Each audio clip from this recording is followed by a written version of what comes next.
Okay, people, y'all just saw the Sandra video. I mean, it's the same thing over and over. I'm not gonna go too much into it because, again, if you don't got it by now, there's nothing this video is gonna show you that the past 100 videos hasn't shown you. They don't give a fuck about you. They're psychopaths. You're not looked at as a human being. You're regarded as an animal. You're property. You're a slave in their minds. That's the premise. It doesn't matter. There is no law. There's only tyranny. And when tyranny is law, rebellion is responsibility. I repeat, when tyranny is law, rebellion is responsibility. Now, just to briefly go over that video, it shows exactly how they try to justify the things that they do.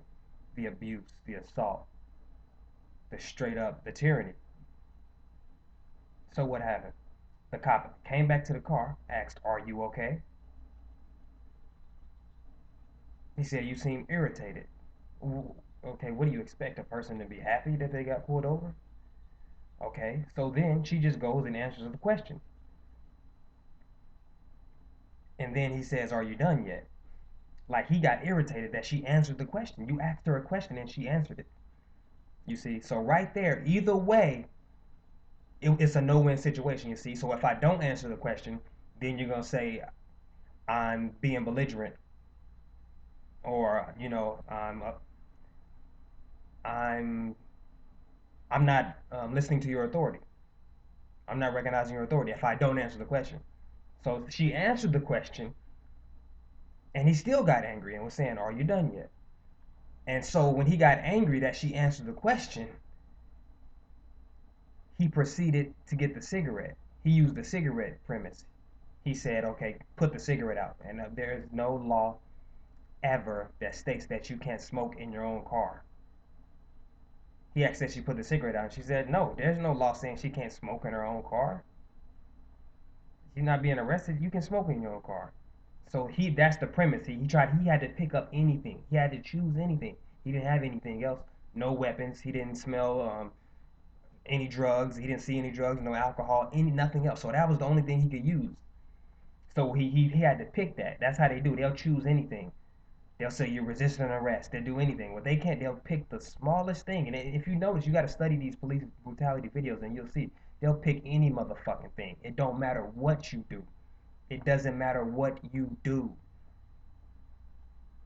So then she said no. Then he got angry and asked her to step out of the car. Just because she didn't put a cigarette out, that's no reason to tell her to step out of the car. That's no reason to become arrested.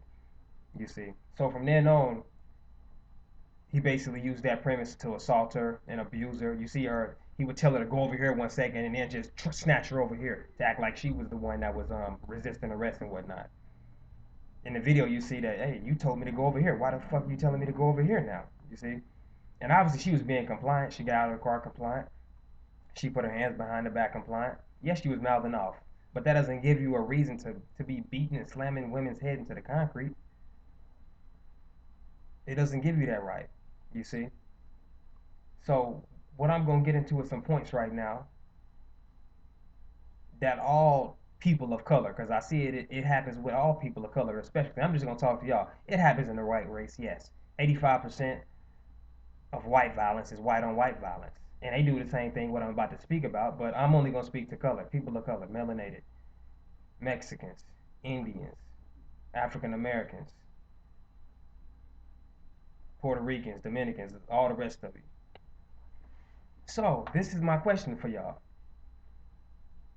Why is it that we can become so gangster when it's say black on black crime, Mexican on Mexican crime? When somebody disrespects you, say if I'm a Hispanic and another Hispanic disrespect me, or you see them maybe disrespecting your daughter or anybody, you go and handle them.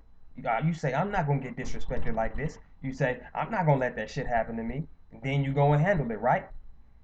So what changes when a police officer or just somebody in uniform or that has some badge when they disrespect one of your females or your sister or your daughter and then you don't do shit?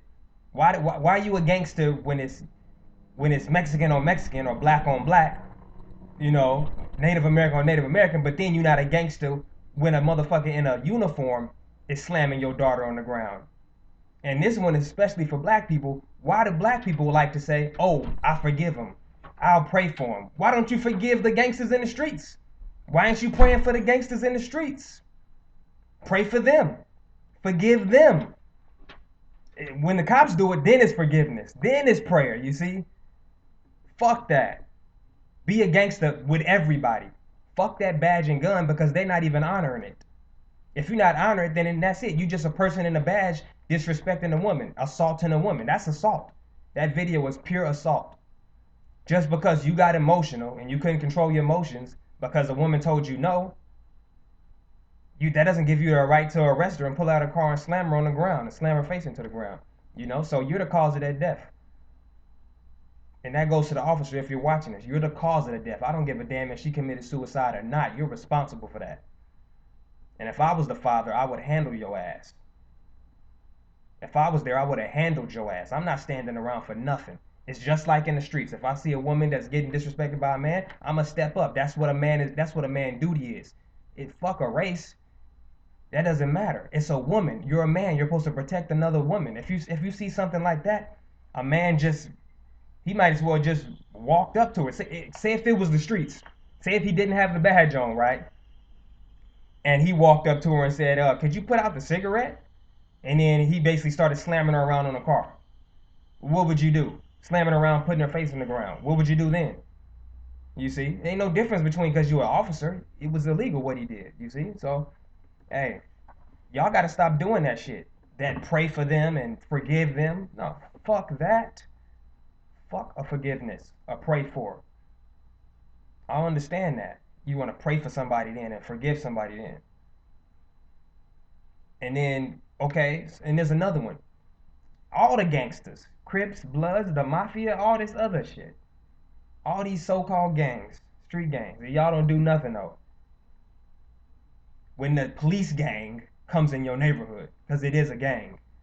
Just if you don't know by now. If you can't tell it by now, then you probably you're dead. You're dead in the mind. You're dead.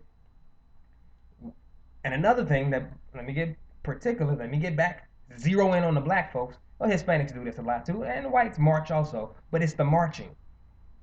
So why when you get disrespected in the streets, you don't march then? Why don't you march for peace then? Why you gotta march when it comes to the state and the government? Like you scared. These is just men and women in illusionary positions.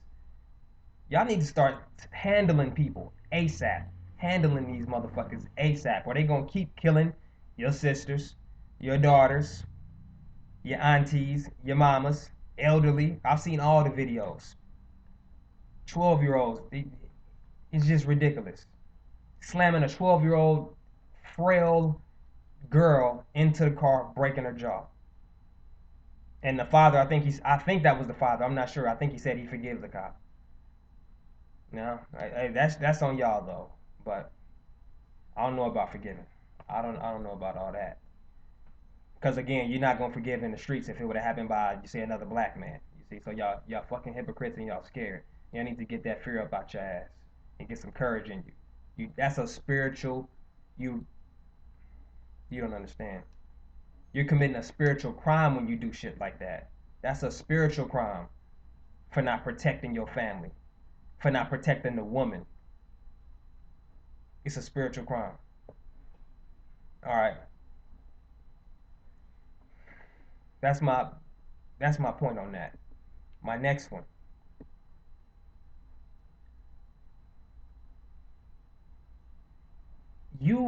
We gotta start looking at things for what they are. Forget all this law, which I say is tyranny. We think it's law, but it's not law. Seatbelt laws and all that, those are codes. Those are things, that's codes. Real law is like the Constitution. The Constitution it's not necessarily the law. You don't have constitutional rights. The Constitution reminds you of your natural rights. You see, so you have God-given rights. You have cosmic law, natural law, universal law, And that's what the Constitution reminds you of. You got a right to bear arms. You got a right to bear arms. You got a right to free speech. This is not given to you. The Constitution didn't give me a goddamn thing. The Constitution was meant to remind you. That's what the people created it for. The founding fathers of America or whatever.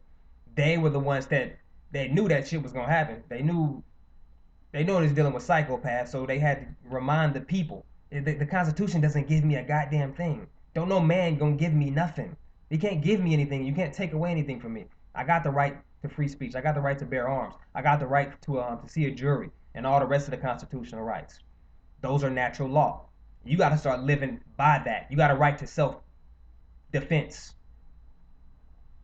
So, me, I'm not a part of America anymore. I have, you can call it renounced citizenship, but I'm a part of an entire different natural law. And I did the paperwork and I also have done the spiritual work. And let me tell you what the first law of nature states: self preservation. Self preservation. You will never, ever, ever, ever, ever, ever be punished for preserving life. Your life or another life, especially a female. Men, that's to all men out there. You see? So you got to start living by that. Even if you haven't done the spiritual work, even if you haven't done the paperwork, do it in your mind. Come on, y'all got to y'all got to grow some balls, grow some courage. I mean, cause y'all scared. Y'all scared. And I mean, it's ridiculous. It's embarrassing what they're doing to our women. That's your duty as a man, is to protect and provide for the woman. That's the mother of that's the creator of the human race. That's it. She's basically the goddess. That's our position, to uphold the goddess. She teaches the race. You see? The human race. So if you can't protect and provide that, you can't protect and provide nothing. Because she creates the child. That means the whole society is done. You see, but I'm not gonna harp. I'm not gonna go too much deeper. But that's it. I'm not even going. No, I'm not even gonna go over that. No, I'm done. I mean, it's nothing really to talk about. Stand up, get up, man the fuck up, take up arms, and I don't mean marching with your damn hands up, and stand up for your fucking self. Stand up for women. If you see some shit like that. Period. Peace.